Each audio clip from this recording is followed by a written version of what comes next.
Shalom, salam sejahtera Sobat GKI yang dikasihi Tuhan. Jumpa kembali di dalam Sapaan Gembala GKI. Perkenalkan, saya Pendeta Andi Gunawan. Saya adalah pendeta tugas khusus GKI Kalasis Priangan sebagai Sekretaris Umum. Mari Bapak Ibu Saudara, sebelum kita membaca dan merenungkan firman Tuhan, kita masuk dalam doa. Puji Tuhan atas kasih karunia-Mu, atas kehidupan kami, sehingga kami boleh diberikan kesempatan untuk tetap hidup di dalam kehidupan ini yang sementara ini. Terima kasih Tuhan untuk setiap anugerah yang Kau berikan kepada kami, setiap pencerahan, setiap berkat, dan hal-hal yang tidak kami sadari yang selalu Kau berikan kepada kami. Kami akan membaca merenungkan bagian dari firman-Mu. Kiranya Engkau pakai supaya firman Tuhan yang kami dengar hari ini boleh mencerahkan kami, memberkati kami, dan memperlengkapi kami. Inilah doa kami Tuhan, kami berdoa dalam nama Tuhan kami, Yesus Kristus.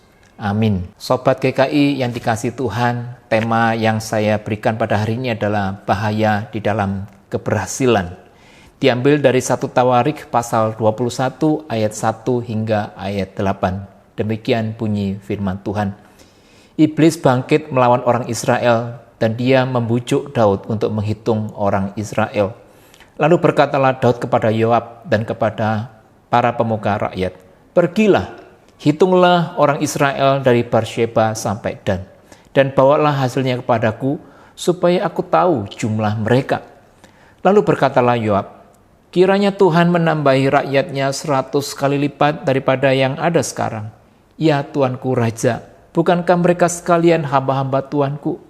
Mengapa Tuanku menuntut hal ini? Mengapa orang Israel harus menanggung kesalahan oleh karena hal itu?" Namun titah raja itu terpaksa diikuti oleh Yoab. Maka pergilah Yoab menjelajahi seluruh Israel, kemudian kembali ke Yerusalem. Lalu Yoab memberitahukan kepada Daud hasil pendaftaran rakyat. Di antara seluruh orang Israel ada 1.100.000 orang yang dapat memegang pedang.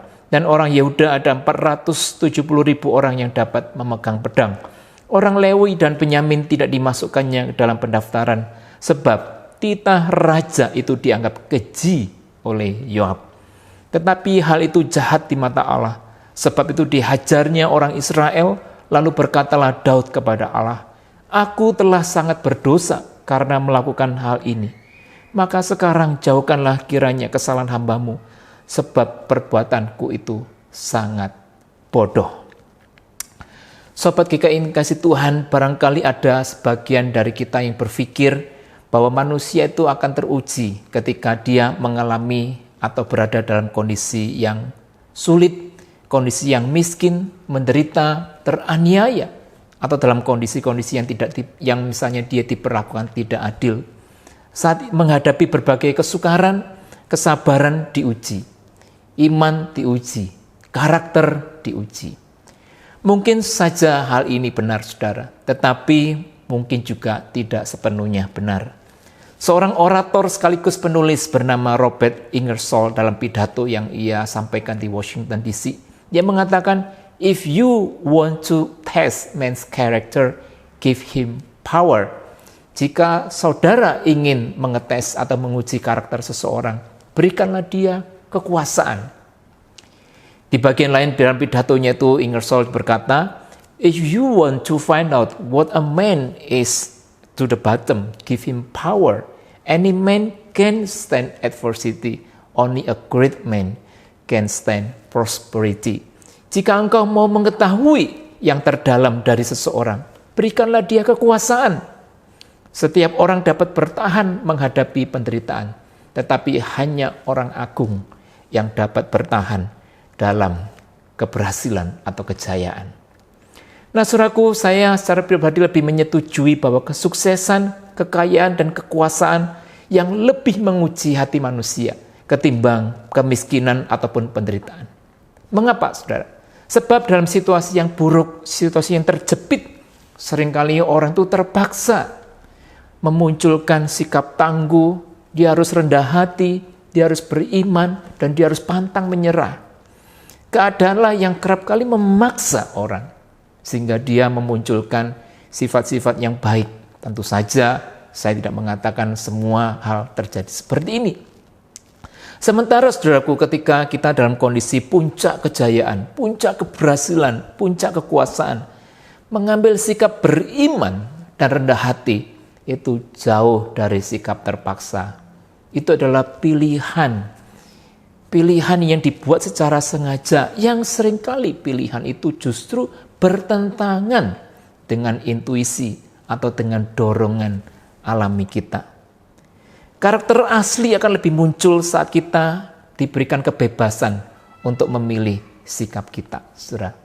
Itulah sebabnya kejayaan dan keberhasilan, di baliknya ada jebakan, di baliknya ada bahaya. Nah, saudara kasih Tuhan, Daud adalah seorang raja yang legendaris. Ia memulai karirnya dari seorang yang tidak punya apa-apa, dari kalangan seorang gembala, seorang pemusik yang dipanggil raja ketika Raja Saul lagi stres. Dan karirnya pun menanjak tajam ketika dia mulai bisa mengalahkan seorang raksasa bernama Goliat. Dia menjadi seorang yang begitu terkenal, yang membuat Raja Saul insecure. Sebab orang berkata, Saul mengalahkan beribu-ribu, tetapi Daud mengalahkan berlaksa-laksa musuh. Nah, saudaraku, sejak momen itu perjalanan hidup Daud menjadi sangat sulit. Ia menjadi seorang buronan, ia difitnah, dia terancam. Tetapi dalam kondisi yang begitu sulit, saudaraku yang kasih Tuhan, justru iman, kerohanian, dan karakter Daud mencapai puncak kejayaannya. Kita tidak melihat ada celah ataupun ada kekeliruan yang fatal yang dilakukan oleh Daud. Sebaliknya, saudaraku yang kasih Tuhan, titik rendah dalam iman dan karakter Daud justru muncul atau tiba ketika ia dalam puncak kesuksesannya. Salah satu momen puncak dalam hidup Daud adalah ketika dia sudah sah menjadi raja dan dia menjadi bertahta di Yerusalem, mengalami banyak kemenangan. Disitulah firman Tuhan dalam 1 Tawarik tadi berkata, iblis bangkit melawan orang Israel dan dia membujuk Daud untuk menghitung orang Israel. Lalu di situ dikatakan Daud memutuskan atau memerintahkan untuk menghitung jumlah orang Israel yang dapat mengangkat pedang atau yang bisa berperang. Mungkin saudara akan bertanya kepada saya, apa salahnya menghitung pasukan? Bukankah kekuatan harus dihitung supaya tahu berapa besar kekuatannya?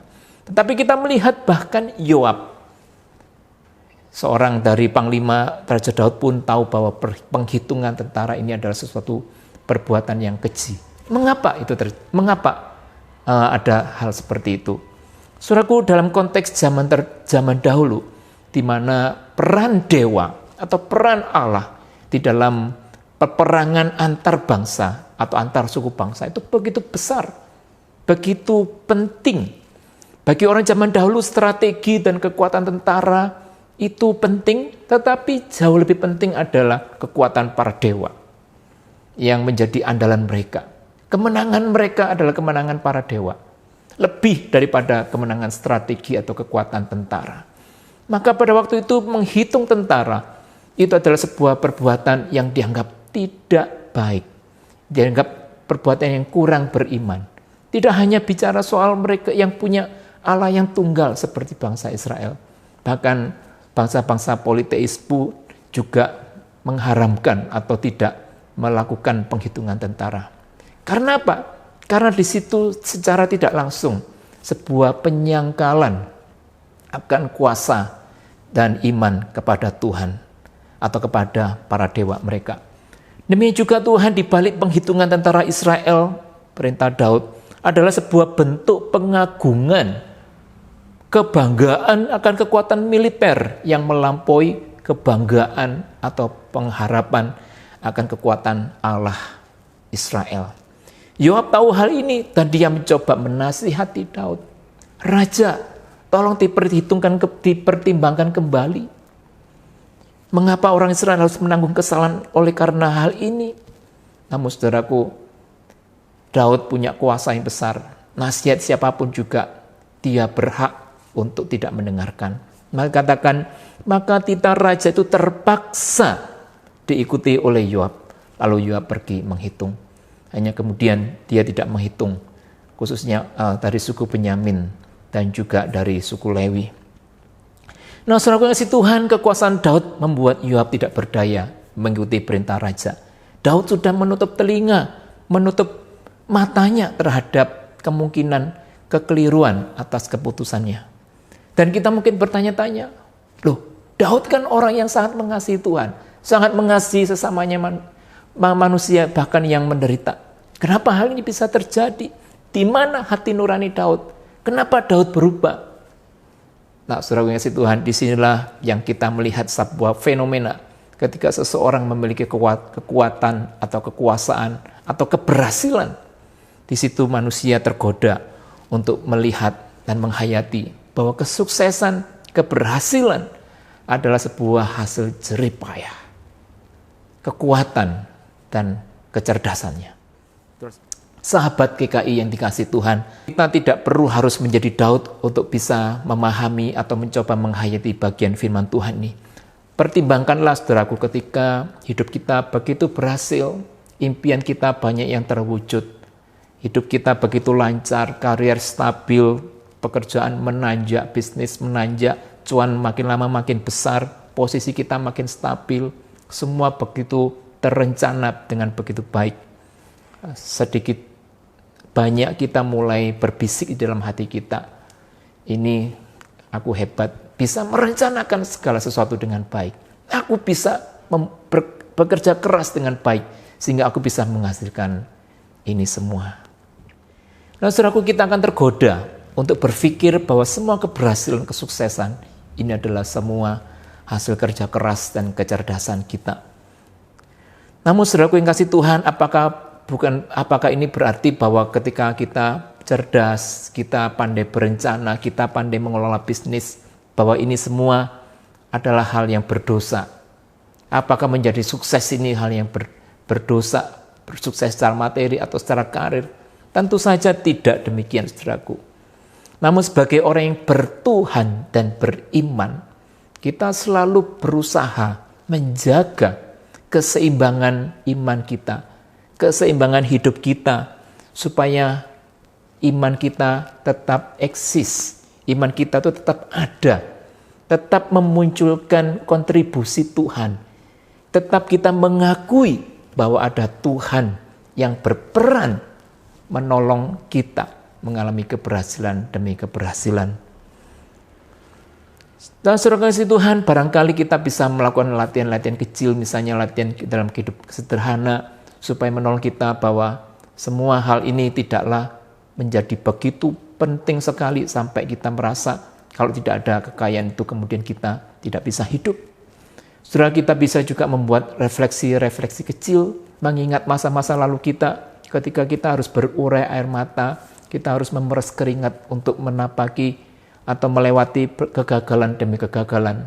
Dan kita mengingat bagaimana kita sangat mengandalkan Tuhan, sangat mengharapkan Tuhan. Dan di situ poin-poin itu kita mengingat bagaimana kita begitu dekat dengan Tuhan dan begitu mengandalkan Tuhan. Itu barangkali menjadi latihan-latihan untuk menjaga kesehatan iman kita di tengah-tengah keberhasilan. Menjaga kerendahan hati, karakter rendah hati, dan beriman kepada Tuhan di saat yang berhasil, di saat yang begitu nyaman. Ini tidak mudah, saudara mengasihi Tuhan. Semua orang, termasuk saya, termasuk semua orang, bahkan para pendeta pun bisa mengalami kegagalan. Yang penting, saudaraku, mari kita terus mengingat akan cinta Tuhan, anugerah Tuhan, dan kita juga mengingat kerapuhan kita, mengingat kelemahan kita, supaya kita boleh sungguh-sungguh tetap beriman kepada Kristus yang menjadi sumber pengharapan kita dan gunung batu perlindungan kita. Sobat GKI, kiranya Tuhan menolong kita, menyertai kita di dalam kehidupan kita. Mari kita masuk dalam doa. Bapa di dalam surga, kami bersyukur bahwa Engkau memberikan catatan yang jujur tentang seorang hamba-Mu, Raja Daud, Raja yang begitu besar, begitu berhasil, bahkan Engkau sangat menyayangi dia dan membanggakan dia. Namun Engkau tidak segan-segan untuk menorehkan kisah yang buruk di dalam kehidupan dia, untuk mengajarkan kami bahwa kami pun adalah manusia-manusia yang rapuh, yang bisa meninggalkan Engkau, yang bisa meninggalkan karakter kami ketika kami mengalami keberhasilan, kesuksesan. Mohon kasih karunia-Mu Tuhan, agar kami diingatkan, agar kami dijaga, supaya iman dan karakter kami boleh tetap selalu baik adanya. Dan kalau kami mengalami kelalaian atau kami mengalami kehilangan karakter, kehilangan iman ketika saat itu terjadi, mohon kasih karunia-Mu, Kau peluk kami kembali, Kau rengkuh kami kembali, Engkau ingatkan bahwa kami adalah manusia-manusia berdosa, manusia yang rapuh, yang membutuhkan cinta kasih dari-Mu. Inilah doa kami Tuhan, berkatilah kami semua. Demi nama Tuhan kami Yesus Kristus, kami berdoa. Amin.